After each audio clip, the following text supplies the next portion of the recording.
grades que cercam o Congresso Nacional devem ser retiradas hoje, um dia depois dos atos que marcaram o primeiro ano da invasão às sedes dos três poderes. Ontem, 2 cerimônias foram realizadas em Brasília para relembrar os ataques de 8 de janeiro e reuniram mais de 500 pessoas. A principal delas ocorreu no Congresso e contou com as presenças do presidente Lula, do Congresso, Rodrigo Pacheco, do Supremo Tribunal Federal, Luiz Roberto Barroso, além de outras autoridades. O ato, batizado de Democracia Inabalada, ainda contou com 2 ações simbólicas: a entrega da tapeçaria de Burle Marx, que tinha sido destruída no Senado, e do exemplar da Constituição de 88 roubado na invasão ao Supremo. Durante o evento, o presidente Lula afirmou que não há perdão para quem tenta ou atenta contra a democracia e chamou o antecessor Jair Bolsonaro de golpista. Adversários políticos e autoridades constituídas poderiam ser fuzilados ou enforcados em praça pública, a julgar por aquilo que o ex-presidente golpista pregou em campanha e seus seguidores tramam nas redes sociais. Todos aqueles que financiaram, planejaram e executaram a tentativa de golpe devem ser exemplarmente punidos. Não há perdão para quem atenta contra a democracia, contra seu país e contra seu próprio povo. O perdão soaria como impunidade, e a impunidade como salvo-conduto para novos atos terroristas no nosso país. Antes, Lula defendeu a regulação das redes sociais para combater a desinformação e o discurso de ódio. Não há democracia sem liberdade, mas que ninguém confunda liberdade com permissão para atentar contra a democracia. Liberdade não é uma autorização para espalhar mentiras sobre as vacinas nas redes sociais, o que pode ter levado centenas de milhares de brasileiros e brasileiras à morte por conta do Covid. Liberdade não é o direito de pregar a instalação de um regime autoritário e o assassinato de adversários. As mentiras, a desinformação e os discursos de ódio foram combustível para o 8 de janeiro. Nossa democracia estará sob constante ameaça enquanto não formos firmes na regulação das redes sociais. A mesma defesa foi feita pelo ministro do Supremo e relator dos casos de 8 de janeiro no STF, Alexandre de Moraes. Essas recentes inovações potencializaram a desinformação premeditada e fraudulenta, amplificaram os discursos de ódio e antidemocráticos. A ausência de regulamentação e a inexistente responsabilização das plataformas, somadas à falta de transparência na utilização da inteligência artificial e dos algoritmos, tornaram os usuários suscetíveis à demagogia e à manipulação política, possibilitando a livre atuação desse novo populismo digital extremista e de seus aspirantes a ditadores. Assim como Lula, Alexandre de Moraes defendeu punição rigorosa aos envolvidos nos ataques. Esquecimento também, da mesma maneira, não significa nem paz, nem união, pois ignorar tão grave atentado à democracia e ao Estado de Direito seria equivalente a encorajar grupos extremistas à prática de novos atos criminosos e golpistas. 2 rápidas observações aqui, tanto o discurso de Alexandre de Moraes quanto do presidente Lula fizeram acenos à paz, mas defenderam punições. Aqueles que participaram de alguma maneira, ou financiando, ou pela sua omissão, ou pela sua ação, com o que acabou culminando na tentativa golpista de tomada dos 3 poderes naquele dia 8 de janeiro. A ressalva pode ser feita aqui ao excesso de citações no discurso do presidente da República ao Partido dos Trabalhadores e ao nome de Jair Bolsonaro, embora o nome dele não tenha sido falado pelo presidente, né? Ele o chamou de ex-presidente somente. É inequívoca e não resta dúvida a participação de Bolsonaro no que aconteceu naquele 8 de janeiro, na preparação para aquele sentimento daquelas pessoas que se sentiram à vontade para depredar as 3 casas dos 3 poderes, mas isso é algo que ainda está por ser investigado, por ser apurado e por ser punido, né? Não é algo que está pacificado em todo o país.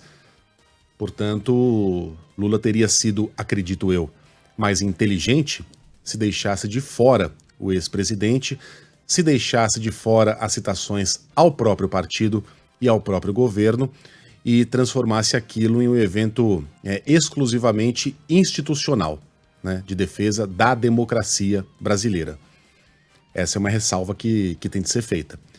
Tudo isso poderia... Veja, tudo isso é verdade, tá? A participação de Bolsonaro é inequívoca, é cega, é cego quem não enxerga o quanto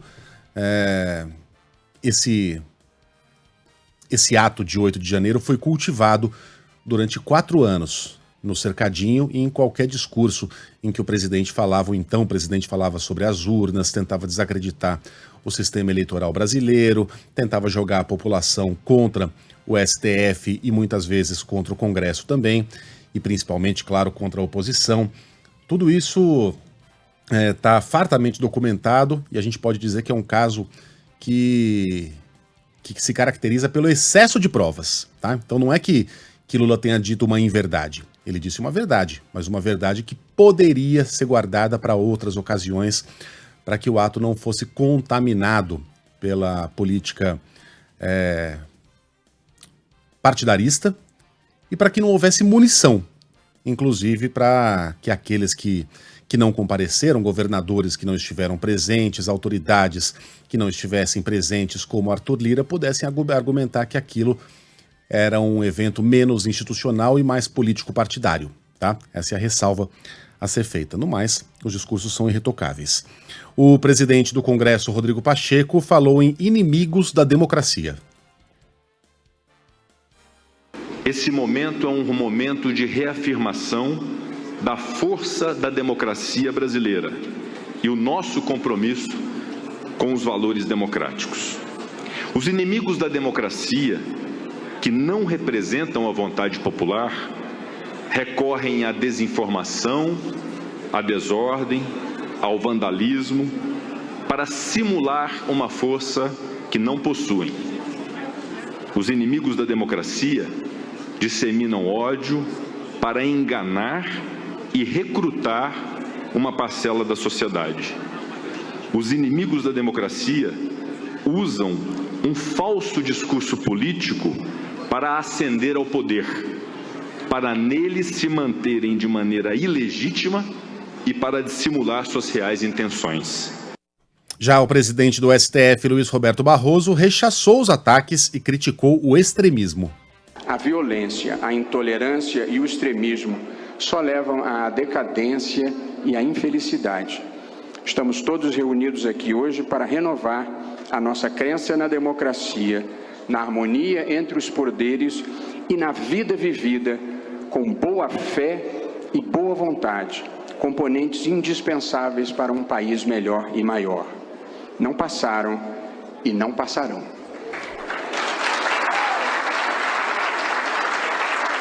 Aqui a história será diferente. A paz, o bem, o respeito ao próximo, a liberdade, a igualdade, a educação, a ciência, a proteção ambiental e a justiça social, esses sim são os ingredientes de um Brasil de todos. Em outra cerimônia no STF, Luiz Roberto Barroso chamou de falsos patriotas os envolvidos na destruição às sedes dos 3 poderes. Falsos patriotas que não respeitam os símbolos da pátria. Falsos religiosos que não cultivam o bem, a paz e o amor. Desmoralizaram Deus e a bandeira nacional. O que assistimos aqui foi a mais profunda e desoladora derrota do espírito. Numa espécie de alucinação coletiva, milhares de pessoas, aparentemente comuns, insufladas por falsidades, teorias conspiratórias, sentimentos antidemocráticos e rancor, foram transformadas em criminosos aprendizes de terroristas. Estão sendo todos processados na forma da lei pelos crimes que cometeram: tentativa de golpe de Estado, de abolição violenta do Estado Democrático de Direito e depredação do patrimônio público, entre outros delitos. No mesmo evento, a ex-ministra do Supremo e então presidente da Corte no dia dos atos, Rosa Weber, disse que os ataques nunca serão esquecidos. 8 de janeiro de 2023 há de se constituir sempre, para mim, o dia da infâmia, mas com uma dupla face. E a outra face é o dia da resistência da democracia constitucional que restou inabalada. Por isso, eu repito e continuarei sempre a fazê-lo, há de ser sempre relembrado, como hoje estamos fazendo aqui, para que ele jamais se repita. E ele deixa como lição, repito, a necessidade do cultivo da democracia constitucional, pelo incentivo ao respeito, pelo incentivo ao diálogo, à tolerância, à convivência pacífica dos que têm visões de mundo diversas, na defesa sempre, né, do nosso Estado de Direito. O Procurador-Geral da República, Paulo Gonet, afirmou que o Ministério Público Federal está vigilante e defendeu, assim como outras autoridades, que os envolvidos nos atos sejam rigorosamente punidos. Hoje não se compreende liberdade sem regime democrático. Há que estar sempre vigilante para que a democracia não só sobre perante acometimentos de ímpeto autoritário. Essa vigilância para o Ministério Público consiste em reagir ao que se fez no passado. Também para que se recorde que atos de violência contra a democracia hão de ter consequências penais para quem quer que a eles se dedique. Não deve causar surpresa, mas deve ser visto como sinal de saúde da democracia que pessoas de não importa que status social venham a ser responsabilizadas pela prática de atos hostis ao regime político democrático. Além de Lula e dos demais chefes de poderes, estavam no palco do evento o ex-presidente José Sarney, a primeira-dama Janja da Silva, o vice-presidente Geraldo Alckmin, que ressaltou a importância de preservar a democracia. Política é uma atividade essencialmente ética e a democracia é um dos basilares, uma das bases essenciais da política com P maiúsculo. Então é muito importante celebrarmos a democracia forte, instituições saudáveis. As pessoas passam, as instituições ficam. O presidente da Câmara, Arthur Lira, não compareceu à cerimônia, alegando problemas de saúde na família. Entre os governadores, 18 deles compareceram. E a vice do Distrito Federal, Cirina Leão, representou Ibanez Rocha. Romeu Zema, de Minas, chegou a dizer que participaria, mas no início da tarde voltou atrás e se explicou. Estou aqui em Brasília nesse 8 de janeiro para vários compromissos, o mais importante dele para tratar da dívida gigante de Minas Gerais que foi construída nas últimas décadas e que precisa ser solucionada. Estava previsto a minha ida a um evento institucional no Congresso, mas infelizmente recebi informações que ele se transformou num evento político e não irei mais. Sou totalmente favorável à democracia. Aqueles que praticaram vandalismo precisam ser punidos. E o Brasil precisa depender menos de política e mais de gestão para resolver os seus problemas. É isso que nós temos procurado fazer em Minas Gerais. Bom, do lado de fora do Supremo Tribunal Federal, uma mulher foi presa pela PM por desacato e ameaça terrorista. Segundo a Polícia Militar, ela estava agredindo os policiais judiciários e ameaçando contaminar o ambiente com gás tóxico. A mulher foi rendida e com ela os policiais encontraram um spray de pimenta e uma arma de choque. Depois da prisão, ela foi levada à sede da Polícia Federal. Também ontem, a PF deflagrou uma nova fase da Operação Lesa Pátria, que em um ano já cumpriu 97 mandados de prisão, 313 de busca e apreensão. A gente estava aqui ao vivo quando trouxemos a informação do início dessa operação. Pois bem, todos os alvos estariam envolvidos nos atos criminosos de 8 de janeiro como executores financiadores ou incitadores. O Ângelo Sfair está com a gente ao vivo, vai trazer os detalhes até aqui dessa operação. Ângelo, bom dia. Muito bom dia a você e a todos. Foram cumpridos dezenas de mandados judiciais e, entre eles, a prisão do microempresário Wagner Freire Ferreira Filho, suspeito de custear um ônibus para transportar manifestantes de Salvador para Brasília. Neste novo desdobramento da Operação Lesa Pátria, foram cumpridos também mandados de busca e apreensão. Em Rondônia e no Mato Grosso foram apreendidas armas de pessoas investigadas. São CACs que tiveram os registros de colecionadores, atiradores e caçadores cancelados. As investigações da Operação Lesa Pátria são permanentes e miram os financiadores dos ataques de 8 de janeiro de 2023. A polícia e o judiciário atuam na responsabilização de quem participou e financiou os ataques na Praça dos Três Poderes. Em um ano, 2.100 pessoas foram presas. Dessas, 1.156 foram acusadas pelo Ministério Público de incitar atos antidemocráticos em 7 inquéritos. Atualmente, 66 acusados continuam presos preventivamente. Bom, nos demais destaques da terça-feira, o recém-aposentado do STF, ministro Ricardo Lewandowski, pode assumir o Ministério da Justiça no lugar de Flávio Dino. Ele já conversou com o presidente Lula, mas o martelo ainda não foi batido. Uma das possibilidades é criar um ministério com duplo comando. Lewandowski ficaria com a Justiça e Ricardo Capelli seria responsável pela segurança. Quem tem mais informações de Brasília é João Pedro Melo. João Pedro, até que ponto esse acerto aí já tá combinado entre as partes? Bom dia para você.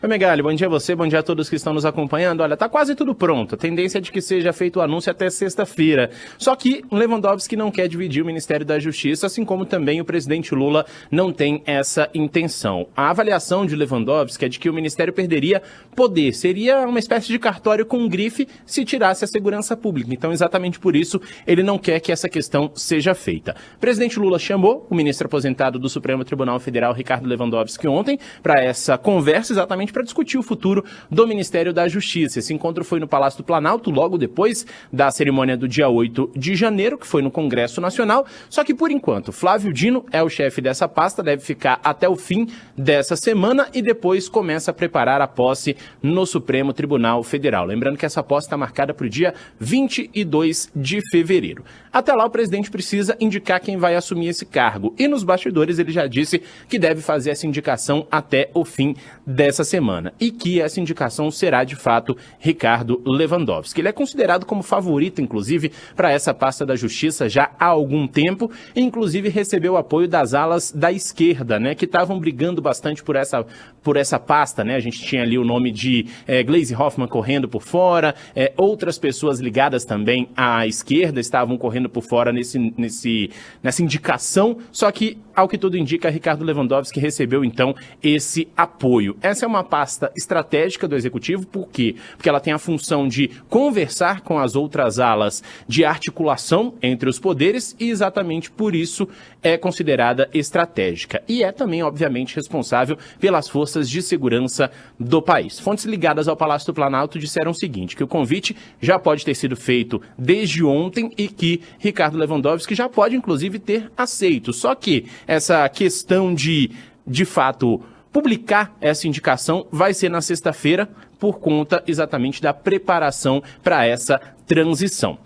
Uma das principais condições colocadas por Lewandowski é de fato que esse ministério não seja dividido, isso porque perderia poder, como a gente falou no início aqui da participação, e outras fontes ligadas aí ao Palácio do Planalto dizem que o Lula deve esperar esse anúncio aí para ver como vai ficar o nome de Ricardo Lewandowski na mídia. Flávio Dino já conversou com o presidente sobre essa substituição, fez essa conversa no fim de semana e exatamente essa conversa motivou esse encontro de ontem com Lewandowski. Então, a gente tem que destacar também que Lewandowski tem experiência em projetos na área do sistema prisional, audiências de custódia, além de outras questões de quando ele era presidente do Supremo Tribunal Federal e do Conselho Nacional de Justiça, portanto, é considerado um nome extremamente preparado para essa função.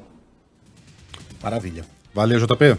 Valeu, pessoal. Um grande abraço. Um abraço. Até. Líderes do Congresso se reúnem hoje para discutir a MP que prevê a reoneração da folha de pagamentos. A medida provisória afetaria os 17 setores que mais empregam no Brasil e pode até ser devolvida ao governo. Tem mais agora de Brasília, Leandro Aislan. Uma reunião com líderes partidários foi convocada para as 10 horas da manhã desta terça-feira pelo presidente do Senado, Rodrigo Pacheco, para debater a medida provisória que reonera a folha de pagamento de 17 setores da economia. Alguns parlamentares pressionam Pacheco a não aceitar a tramitação da matéria, considerando que o Congresso derrubou vetos do presidente Lula sobre o assunto. Como o recesso parlamentar segue até o início de fevereiro, alguns dos parlamentares já avisaram que não vão estar em Brasília, mas nos bastidores, Pacheco garantiu que vai ouvir até os líderes que estiverem ausentes antes de tomar a decisão sobre a medida provisória. Moradores da cidade de São Paulo e de parte da região metropolitana amanhecem contabilizando os estragos e prejuízos causados por mais uma chuva muito forte ontem à tarde. Nesta segunda-feira, o Corpo de Bombeiros recebeu mais de 100 chamados para quedas de árvores e uma pessoa morreu na cidade de Itupeva. E mais uma vez, ouvintes da Band News FM se queixam da falta de energia em algumas regiões. No meu caminho para cá, praticamente nenhum semáforo funcionava. Impressionante. Renan Suquevicius tem as últimas informações. Bom dia, Renan. Bom dia, Megali, ouvintes da Band News FM. Esse homem que morreu tinha 58 anos, foi atingido por uma árvore no momento em que saía do carro em Itupeva, perto de Jundiaí. Na capital, toda a cidade ficou em estado de atenção para alagamentos. O Parque do Ibirapuera, o principal da cidade, o mais importante, mais conhecido, foi fechado às 4 horas da tarde, depois que parte da marquise caiu, feriu 4 pessoas e o parque ainda não foi reaberto, está fechado. Esse grupo ferido foi levado para um hospital da região. Uma das vítimas teve fraturas na costela. Os bombeiros receberam quase 200 chamados para queda de árvores e o trabalho está sendo feito agora de retirar essas árvores, sobretudo da zona sul da capital. Choveu bastante também no ABC, sobretudo na cidade de Santo André. Foi a cidade do ABC, na região metropolitana, que registrou o maior volume de chuva. Em 2 ocorrências na cidade, equipes dos bombeiros tiveram de retirar motoristas que ficaram presos dentro de carros. No transporte público também houve impactos. A linha 7 Rubi da Companhia Paulista de Trens Metropolitanos, entre o centro da cidade e a cidade de Jundiaí, no interior, houve alagamento nessa linha e a operação foi paralisada em um trecho. Nesse momento a situação é normal. Parte do teto de uma estação da estação do aeroporto de Guarulhos, também de uma linha da CPTM, esse teto foi arrancado com a força do vento. No aeroporto de Congonhas, 6 voos foram cancelados e outros 14 foram alternados para outros terminais. A operação é normal agora. Outro drama é a falta de luz. Moradores da região metropolitana, ouvintes da Band News FM, relatam que há mais de 12 horas estão sem luz. A Enel disse agora há pouco, em nota enviada à reportagem da Band News FM, que já restabeleceu 70% da luz, mas não diz exatamente o número total, então não dá para saber quanto, né? 70% de quanto, a gente não sabe. Enel, e aquela nota, né, protocolar, que é a mesma nota de novembro, quando houve uma chuva muito forte, com ventos de mais de 100 km por hora, que impactou bastante na rede da Enel na região metropolitana de São Paulo. A companhia diz que reforçou, tem equipes trabalhando. A previsão de mais chuva para hoje, a temperatura máxima pode chegar aos 35 graus, com chance de chuva forte, e no fim de semana os temporais devem tomar conta de boa parte do estado de São Paulo, ou seja, tem mais chuva prevista. É bom que a Enel fique atenta, né? Falta de aviso não vai faltar. Mas não vai ser mesmo, viu? Porque a gente já tinha avisado da chuva de ontem, né? Agora, a Enel continua exatamente a mesma porcaria na prestação do serviço, né? Porque ontem os nossos ouvintes escreveram demais, agora cedo também. Neste momento, quando a gente fala desse assunto, os ouvintes também falam sobre falta de energia, mas mais do que isso, sobre a ausência de um canal de comunicação eficiente com a empresa. Não consegue uma resposta, mais uma vez. Tudo a mesma história, não consegue um prazo para o restabelecimento do serviço. Quando tem um prazo, esse serviço não é restabelecido. A pessoa tem dificuldade de se comunicar, dificuldade de ser atendida. É uma porcaria. Ela não atende as pessoas. Um serviço, olha, impressionante. Não bastasse a energia cair em tantos bairros. Foi restabelecida em 70%. Só não sabemos o total, né? 70% de muito é muito, 70% de nada é nada, mas enfim, a gente não sabe. Nem para isso a Enel serve, para passar pelo menos os números direitinho. E aí é brincadeira, né? As pessoas ficam indignadas e com toda razão, porque elas não têm o mínimo de respeito por parte da empresa. As pessoas não conseguem um canal de comunicação, não conseguem uma resposta. Não conseguem uma resposta, cara, é inacreditável. Eu estava ouvindo você e o Ivan um pouco mais cedo, falando sobre um desses casos aqui de ouvintes, e era exatamente sobre isso, a dificuldade de comunicação. Gente que teve a luz cortada ontem perto de 3 horas da tarde. Os relatos dos ouvintes da Band News FM apontam para esse horário. Às 3 horas da tarde começou a faltar luz e a Enel foi dando prazos. 8 da noite, depois 10 horas da noite e não aparecia, não restabelecia a energia. Então tem muita gente que está há mais de 12 horas sem luz. E a ironia nessa história é que a Enel recomenda às pessoas que estão há mais de 12 horas sem luz a buscar ajuda pelos canais digitais da empresa. E a Marquise do Ibirapuera, hein? E a Marquise do Ibirapuera que cedeu e feriu 4 pessoas. Alguém consegue imaginar, numa cidade séria, de um país sério, um dos símbolos da cidade ficar interditado durante 5 anos? Pois é o que está acontecendo em São Paulo. Alguém consegue imaginar o Big Ben, o relógio do Big Ben sem funcionar durante 5 anos? Ou a Estátua da Liberdade sem receber visitantes em Nova York durante 5 anos? Ou a gente pode ir para mais próximo aqui. Em Buenos Aires, fala um símbolo aí de Buenos Aires. O obelisco, não pode receber visitantes durante 5 anos. É o que está acontecendo em São Paulo. A Marquise, projetada por Oscar Niemeyer, que representa o Parque do Ibirapuera, que é a primeira coisa que a gente pensa quando lembra do Parque do Ibirapuera, inaugurada em 1954, uma obra maravilhosa, está completamente largada. Ela foi reformada em 2012, e aí, para espanto de todos nós, 5 anos depois, uma parte dela desabou, perto de um skatista, e as pessoas passaram a simplesmente evitar o local até que ele fosse realmente isolado, por causa de um laudo que apontava vários danos estruturais com elevado potencial de corrosão, apontando que a estrutura poderia colapsar a qualquer momento. Isso 6 anos depois de uma reforma que custou 15 milhões de reais. Aí a prefeitura, no ano seguinte, em 2019, assina um contrato de concessão do Parque do Ibirapuera para uma empresa privada. E deixa de fora a Marquise. Simplesmente deixa de fora a estrutura que é um símbolo do Parque do Ibirapuera. Como aquilo é tombado, como tem uma questão histórica, seria muito complicado desenrolar, então vamos fazer o seguinte, vamos conceder aqui o Parque do Ibirapuera e sem nenhuma responsabilidade para a empresa que vai assumir o parque de tocar na Marquise. E a Marquise ficou. E ontem desabou mais uma vez. Daqui a pouco desaba e não tem mais como reconstruir. Agora a prefeitura voltou atrás. Está tentando encontrar meios para que a empresa assuma também a responsabilidade por essa estrutura. Só que o combinado não sai caro, né? E o combinado foi que a empresa não teria responsabilidade sobre ela. Olha que ópera de incompetência, Sheila. Uma reforma que 5 anos depois culmina num desabamento, aí depois uma interdição, e agora ninguém consegue desamarrar a estrutura da Marquise do Parque do Ibirapuera, que mais uma vez voltou a desabar, daqui a pouquinho vai colapsar inteirinha, e aí acabou a obra do Oscar Niemeyer, porque ninguém vai reconstruí-la novamente. Olha, estamos todos de parabéns, um show de incompetência e irresponsabilidade nessa cidade. Alguns ouvintes lembrando aqui as responsabilidades da prefeitura, você citou exatamente nesse caso da Marquise, mas também na ausência da poda de árvores e tal, e tudo isso é verdade. Eu só pontuei aqui para o ouvinte que, sim, a prefeitura tem a sua responsabilidade, quando tem essas árvores que crescem, a poda não é realizada e interfere na fiação aérea, mas quando você fala de atendimento mínimo aos clientes que estão tentando buscar a empresa, de um prazo que não é cumprido do restabelecimento de serviço, você está falando da Enel. Essa Attenzione Pickpocket, que é essa que passa a mão na nossa energia. Impressionante, né? Diga aí, Renan. Não, só pra gente dar nome aos bois, a empresa, a Ubia, né, que é responsável pelo Parque do Ibirapuera, que administra o Parque do Ibirapuera e mas que fechou o parque. Mas não ficou com a concessão da Marquise, né? Não ficou com a concessão e que fechou o parque nessa manhã. E tem um outro ponto que na chuva de novembro, que teve esses ventos de mais de 100 km por hora, o prefeito de São Paulo, Ricardo Nunes, disse que iria pedir o cancelamento do contrato da cidade de São Paulo com a Enel.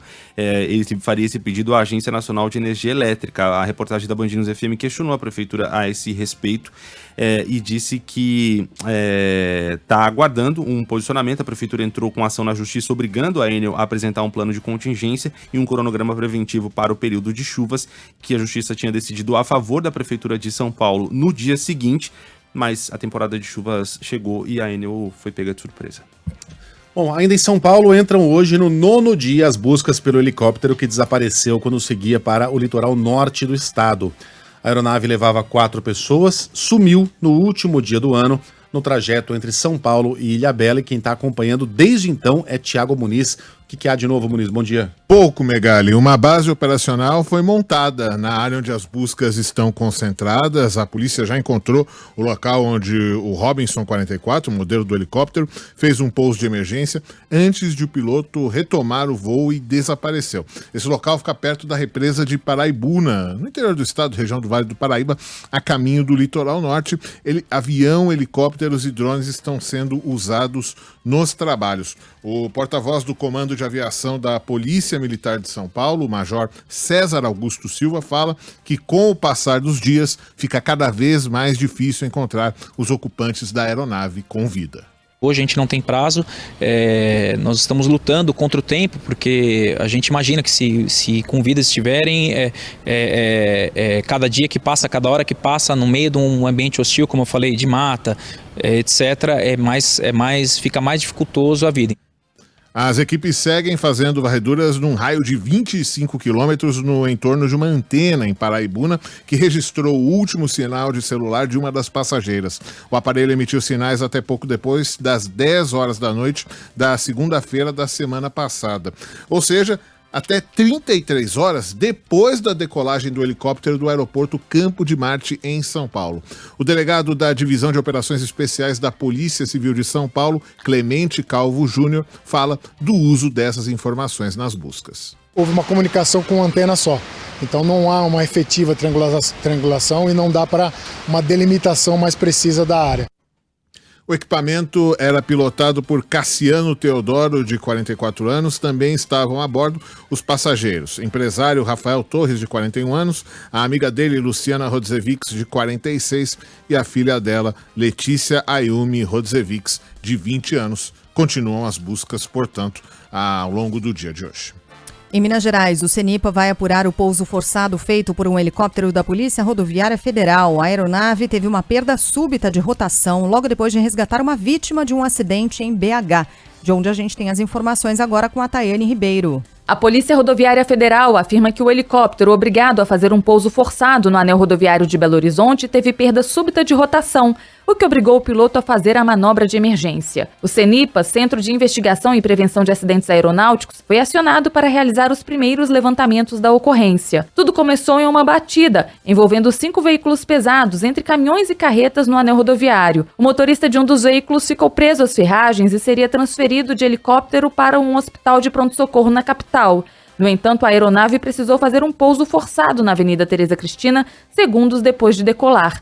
A força do vento gerado pelas hélices resultou ainda na perda do telhado de residências próximas. O comandante da Polícia Rodoviária Federal, Aurélio Leal, explica a dinâmica do acidente e conta que no caso do helicóptero, os danos foram apenas materiais. Na decolagem com a vítima ali do acidente da quadra anterior, da 040, nós tivemos uma queda de rotação e ele não teve sustentação para nós continuarmos a decolagem. E aí nós escolhemos o pouso no local mais adequado, que acabou sendo essa via aqui, mas infelizmente a cauda veio bater e abriu o esqui da aeronave, causando um acidente. 6 pessoas estavam a bordo da aeronave. Além da vítima, eram 3 policiais rodoviários, um médico e um enfermeiro. Na Bahia, a Polícia Civil ainda investiga o acidente entre um caminhão e um ônibus que deixou mais de 20 mortos. Diego Barreto. É realizado um velório coletivo de vítimas do acidente envolvendo um ônibus de turismo e um caminhão em um trecho da BR-324, próximo à cidade de Gavião, no nordeste da Bahia. A cerimônia aconteceu ontem à noite em um ginásio de esportes da cidade de Jacobina, no centro-norte do estado, onde moravam as vítimas. A Polícia Civil e a Prefeitura do município confirmam 24 mortos. Já o Corpo de Bombeiros e a PRF citam 25 vítimas, mas não deram detalhes sobre onde estaria o 25º corpo, que não chegou ao Instituto Médico Legal. O acidente aconteceu no domingo, quando o veículo de turismo bateu de frente com um caminhão carregado de frutas. Alexandre Pereira de Almeida perdeu a filha, de 14 anos, no acidente. Eu só desejei um bom dia para ela e um bom retorno também. Foi a minha última palavra com minha filha via WhatsApp. Não tem nem como explicar porque é minha filha. E assim, eu tenho um menino de 6 anos e ela de 14, então de qualquer forma é uma parte de mim. As causas do acidente são apuradas pelas polícias Civil e Rodoviária Federal, mas a principal suspeita é que o motorista do ônibus tenha feito uma ultrapassagem indevida e colidido na contramão. Que tragédia, gente. E no Rio de Janeiro, por enquanto, sem pistas do menino de 6 anos que desapareceu numa praia na Barra da Tijuca. As buscas entram hoje no 5º dia e tanto os bombeiros quanto a Polícia Civil tentam localizar o garoto. Até agora, nenhuma hipótese foi completamente descartada, mas uma das principais linhas de investigação é de que Edson Davi tem entrado no mar e se afogado. O Pedro Dobal está conosco ao vivo, tem acompanhado de perto esse caso e as investigações da polícia.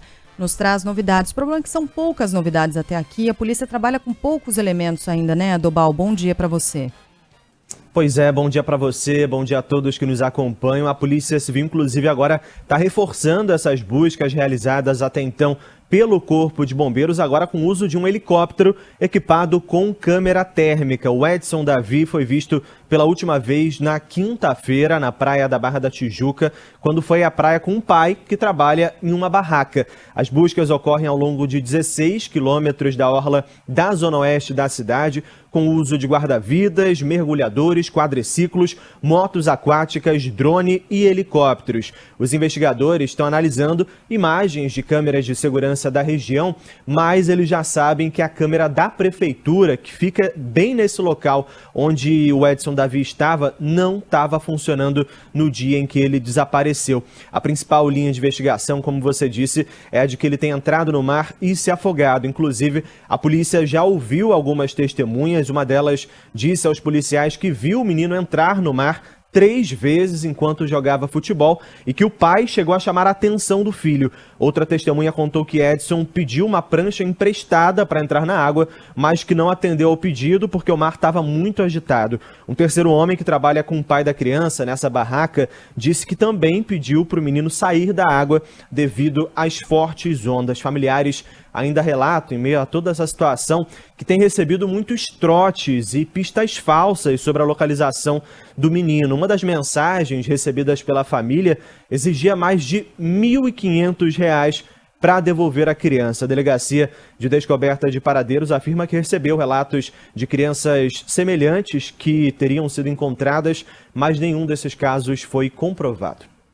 Eu não tenho a menor dúvida que se existia um inferno, um dos locais mais desagradáveis desse inferno, o último círculo do Dante, está reservado para pessoas que passam trote para uma família que está desesperada porque perdeu ou pode ter perdido uma criancinha, né? Perdeu uma criancinha e está desesperada para encontrá-la de novo, e também para essas pessoas que querem faturar em cima dessa família, querem aplicar golpes em cima dessa mãe, desse pai, desses familiares desesperados. Como eu não sei se há um inferno ou não a gosto dessa gente horrorosa, a justiça aqui tem que agir, né?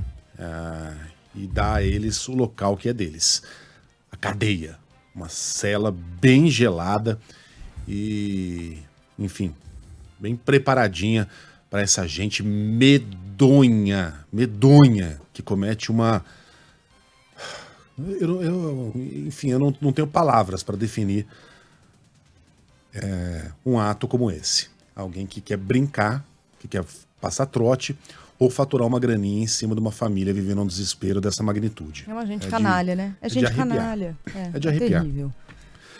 Bom, em Brasília, o presidente do Senado defendeu rever as chamadas saidinhas temporárias de presos depois de um PM ser baleado e morto por um bandido em BH. Roger Dias da Cunha levou 3 tiros durante uma perseguição a um carro roubado na noite da última sexta-feira. O autor dos disparos tinha recebido o benefício da saidinha no fim do ano.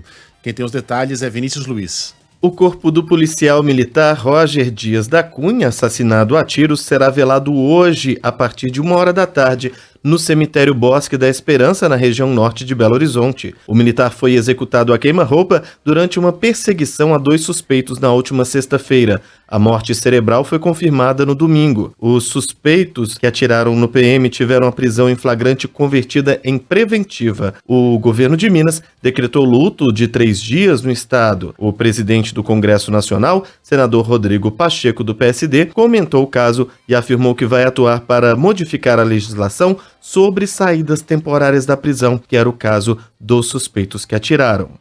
O presidente do Senado diz agora que quer rever né, essas chamadas saidinhas temporárias, é interessante, porque os deputados e senadores querem rever toda vez que tem um caso parecido, não necessariamente resultando em morte, como foi essa tragédia aqui envolvendo esse policial, mas todo ano, quando há saidinha temporária e algum crime que ganha um pouco mais de dimensão nacional, vem algum deputado, vem algum senador, vem algum presidente de casa, Câmara ou Senado, dizer precisamos rever o projeto e tal. Aí fui recuperar. Já houve projetos aprovados que ficaram engavetados, houve projetos que foram na Câmara, Senado, voltaram para a Câmara e nada aconteceu. Recuperei 2 mais recentes, tem um do ano passado, de outubro do ano passado, está parado na Comissão de Constituição e Justiça do Senado, tem um outro de 2022 que chegou a ser aprovado pela Câmara, extinguindo, não é nenhuma revisão, extinguindo saídas temporárias de presos. E aí foi para o Senado, voltou para a Câmara e parou. Então, assim, é curioso que precisa morrer alguém, como um policial militar, ter uma família enlutada chorando, para que deputado e senador venha a público dizer vamos rediscutir e tal, não sei o quê. Só daqui a 2 meses esse assunto morreu. Esse assunto foi esquecido completamente, até que aconteça na próxima saidinha algo parecido. E o ciclo recomeça. Exatamente. Vamos em frente com o Ivan Brandão, que está aqui no estúdio? Vamos, porque depois de 4 meses, o baixista da banda Ultraje a Rigor, Mingau, recebeu alta.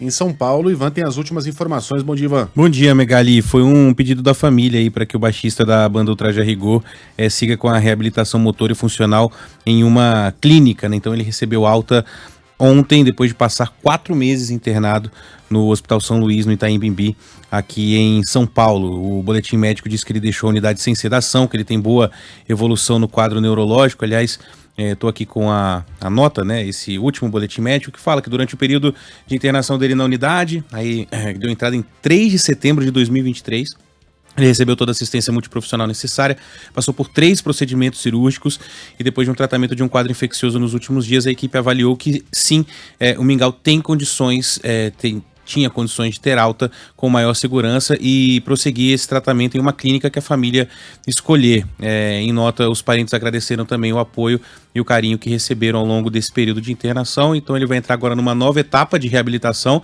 e aí, enfim, diz aqui a família que vai colocando os resultados, né, conforme eles forem aparecendo, vai colocar esses resultados, publicar esses resultados aí para os fãs. O Mingau foi baleado na cabeça em Paraty, no Rio de Janeiro, em setembro do ano passado. 4 dos 5 suspeitos de envolvimento no crime já foram presos e ele deve passar por já tem um outro procedimento cirúrgico marcado e, enfim, a gente vai ficar de olho e deseja, né, claro, pronta recuperação aí. A próxima cirurgia dele vai ser para fixar uma prótese na área do crânio que foi atingida pelo projétil, né? É aquele velho chavão assim, mas dá para dizer que o Mingau viveu de novo, né? Agora a gente não tem detalhes, né, do tratamento, por exemplo, qual é o prognóstico? Ele poderá eventualmente voltar a tocar baixo? Não sabemos, né, Ivan? Não sabemos, né? É tudo muito devagarzinho, ele ainda tá tentando, porque eu lembro que no final do ano passado a família dele postava na internet, assim, comemorando pequenos movimentos que ele fazia com as mãos, enfim, com os olhos, né? Então assim, não tem como responder isso, mas passo a passo ele vai melhorando, mas, de novo, tá vivo. É impressionante. Valeu, Ivan. 2 companhias aéreas encontram parafusos e peças soltas em portas do Boeing 737 MAX 9.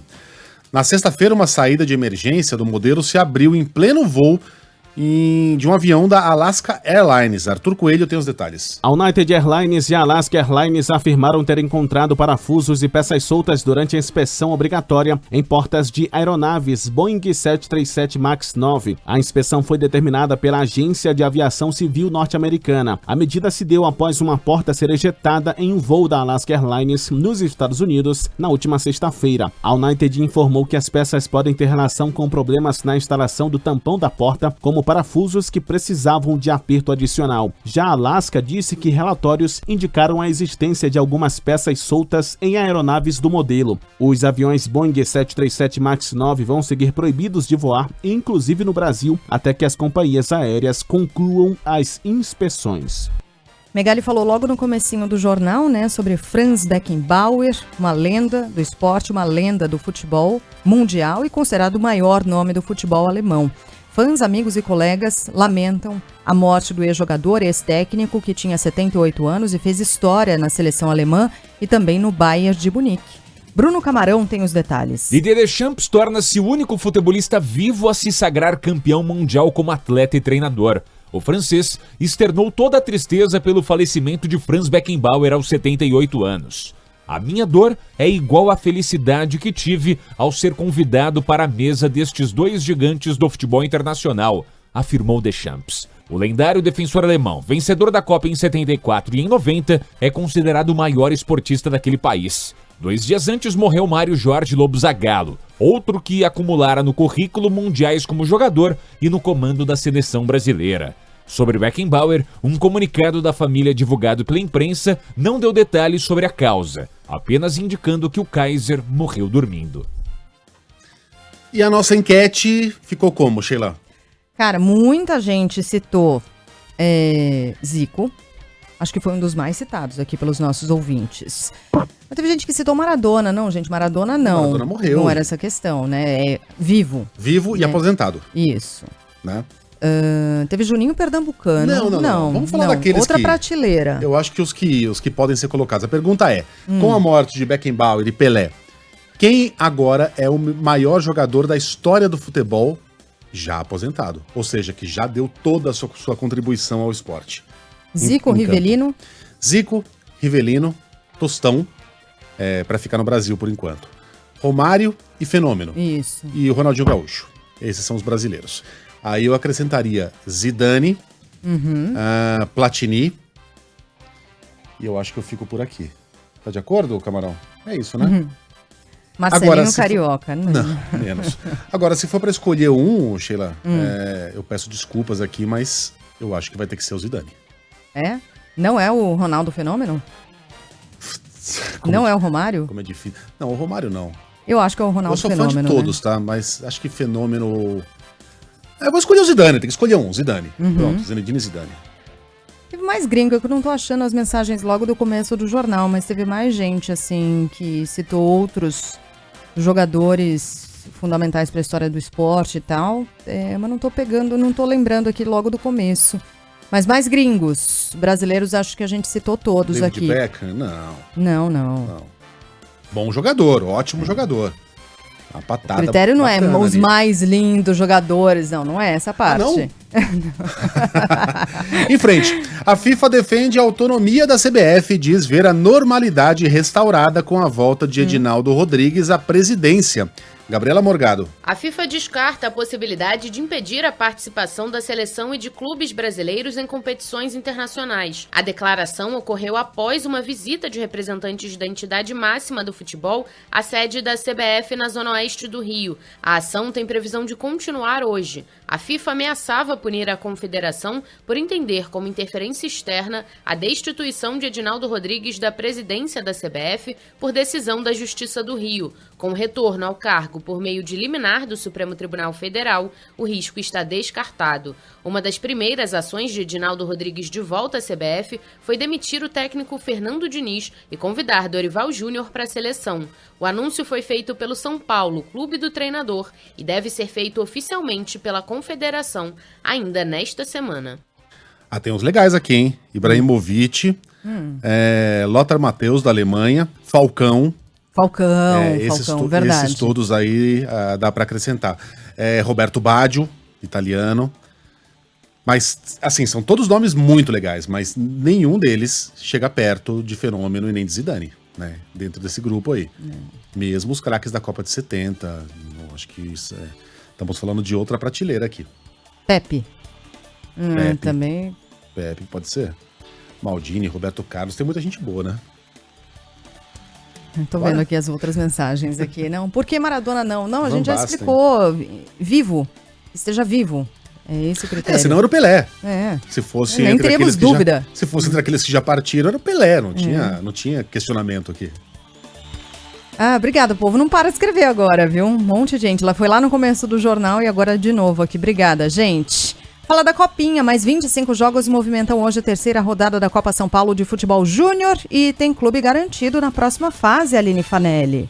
A Copa São Paulo de Futebol Júnior tem as primeiras equipes classificadas para a segunda fase. No grupo 2, o Catanduva venceu o Atlético Paranaense por 2-1 e fechou na liderança com 7 pontos, seguido do Furacão com 6. Na chave 8, o Ceará ficou com a primeira colocação ao vencer o Lemense por 3-0 e o Gama na segunda com a vitória por 1-0 sobre o Rondoniense. No grupo 5, o Botafogo fez 1-0 na Francana e terminou como líder, seguido do Tiradentes do Piauí, que bateu o Rio Claro por 2-1. Entre os destaques de hoje estão: às 15h, em Bebedouro, o Grêmio, já com vaga garantida, terá como adversário rival da casa, o Inter de Bebedouro, que está eliminado. Às 5h, em São Carlos, com a posição carimbada no topo do grupo, o Fluminense vai encarar o São Carlense. Às 5h15, 15 de Jaú e Internacional entrarão em campo já classificados, assim como o Ferroviária e São Paulo, que vão se enfrentar às 7h15 em Araraquara. O Corinthians também tem vaga garantida na próxima fase e encerra a participação na etapa de grupos contra o Marília, às 9h30 em Marília.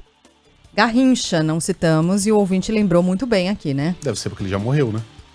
Ah, é? Eu acabei de explicar o critério. Garrincha foi embora faz tempo. Pô, gente, acabei de explicar, me fiquei toda animada. Eu falei, gente, nossa, mesmo, passou pessoas batido, vivas, né? vivas, que acordam, dormem, bebem água, almoçam e gente. jantam. Vivas, porém já aposentadas. Não pode ser nem o Cristiano Ronaldo, nem o Messi. E Neymar não está aposentado ainda, tá? Porque tem um monte de gente escrevendo isso se também. Tivesse, também não colocaria, também não estaria nessa lista, tá em outra prateleira, tem toda a razão. Jairzinho, Rivaldo. Sim. Então tá bom, a lista é enorme, né, gente? Mas eu tô com o Megali nessa. Zidane e Ronaldo, os dois primeiros, eu fico com o Ronaldo Fenômeno. Eu fico com o Zidane. 7h55.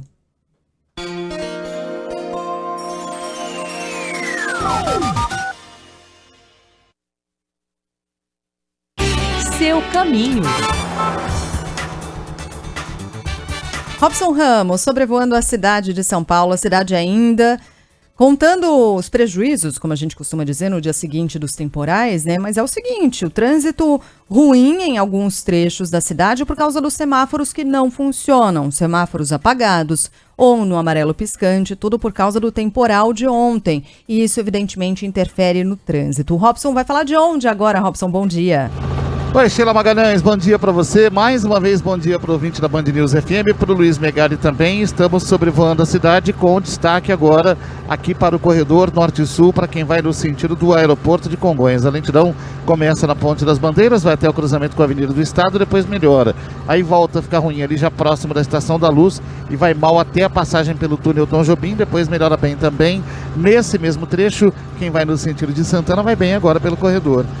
Você sabia que a Copart é uma das maiores empresas de leilão de veículos do mundo e é líder na organização entre quem está buscando comprar um carro e quem está querendo vender? Acesse copart.com.br e descubra. Band News. Tempo. Stephanie Toso, da Climatempo, já está com a gente para falar desse temporal de ontem, porque esquentou muito, amanhã estava super abafada e não deu outra. A chuva veio pesadona, houve alagamentos, quedas de árvores. Agora há pouquinho a gente já falava aqui sobre falta de energia, semáforos que não funcionam. E atenção, porque tem mais chuva vindo por aí. Hoje e nos próximos dias, Stephanie, bom dia para você. Bom dia, Sheila. Bom dia para o Megali e para todos. Hoje e nos próximos dias, então a gente segue pelo menos com a atmosfera bem mais instável, essa instabilidade ainda associada a todo esse calorão. Então, por enquanto, a gente não tem um grande sistema atuando aqui pelo estado de São Paulo, mas seguimos com esse vento de norte, é um vento muito quente, tem umidade que vem também da região norte do país, dessas áreas do interior do Brasil, e tudo isso só reforçam nuvens bem carregadas. Desde o comecinho dessa terça, a gente já tem o sol aparecendo com força aqui pelo estado de São Paulo.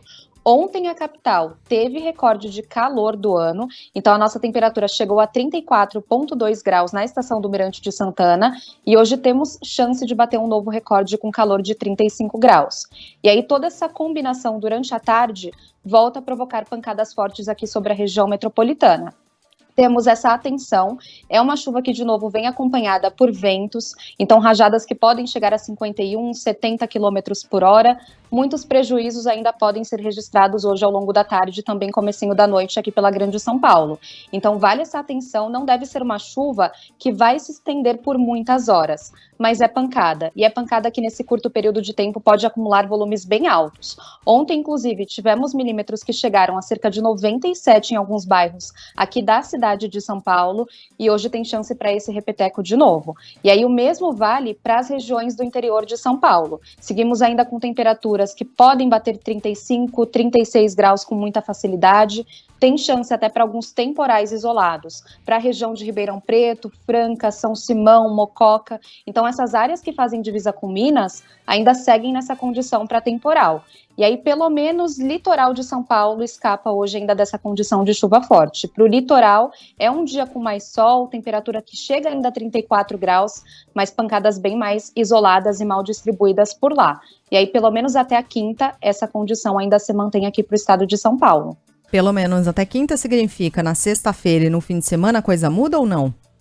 Muda porque a gente vai ter intensificação da chuva. E aí é um cenário bem diferente. Por enquanto a gente segue com essas pancadas mais típicas de verão. É aquela chuva que causa sim prejuízos, mas que não se estende por muitas horas. E aí para sexta e para o fim de semana, a gente tem a condição da chuva persistente. Vai ser um dia mais nublado aqui para a cidade de São Paulo, com chuva que começa desde cedo, tem período de melhora, mas o risco para temporal já é mais alto para sexta-feira. A gente vai seguir com o ar ainda muito abafado, só que aí de fato a gente vai ter uma baixa pressão, ela vai se formar mais próxima aqui do sudeste, e aí vai ajudar a canalizar bem mais umidade para o estado de São Paulo. E aí pelo menos para sexta, sábado e domingo a gente tem esse alerta para chuva mais significativa. Ô Stephanie, hoje tem rodada dupla da Copinha lá no Comendador Souza, estádio do Nacional.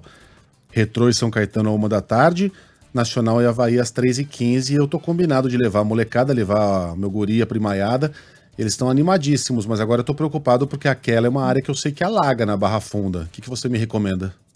Olha, se for às 3h15, não vai dar para escapar muito da chuva, não. A gente tem essa condição. Aí não vai ter como escapar muito, e não. é o jogo principal, Nacional e Avaí, né? O Avaí é o líder do grupo, o Nacional precisa ganhar de qualquer jeito. Poxa vida, Stephanie, se eu insistir um pouquinho mais... Com chuva? Com chuva. Não tem a notícia boa, não. Tá bom. Tá